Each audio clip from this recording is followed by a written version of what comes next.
Hello guys, welcome back to our YouTube channel. So ఈరోజు మా అమ్మ స్వీట్ కార్న్ తెచ్చిందండి. నేను బెంగళూరులో ఉంటే 30 రూపీస్ ఇచ్చి కొనుక్కుంటా ఉంటున్నాను. చాలా బాగా చేసేది. ఇప్పుడు మా అమ్మ చూడండి, ఫ్రీగానే అంటే మా ఊర్లో చాలా కాస్తాయి స్వీట్ కార్న్.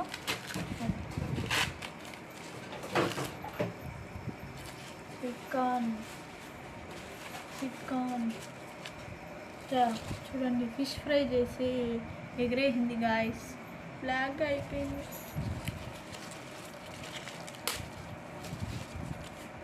చాలా ఫైనల్గా స్వీట్ కార్న్ ఉడకపెట్టేసి తర్వాత బయట తీసేసి బెంగళూరులో ఇట్లే చేయిస్తారండి. నాకు ఉప్పు కారం వేసి నిమ్మకాయలో పిండేసి స్వీట్ కార్న్ పైన మొత్తం ఉప్పు కారం అంతా పూసేసి తింటే భలే ఉంటుంది ఫ్రెండ్స్. మీరు ఎప్పుడైనా తిని ఉంటే నాకు కామెంట్ చేయండి. ఈ వీడియో కానీ నచ్చినట్లయితే మన ఛానల్ని సబ్స్క్రైబ్ చేయండి, లైక్ చేయండి. Okay guys, see you on next video.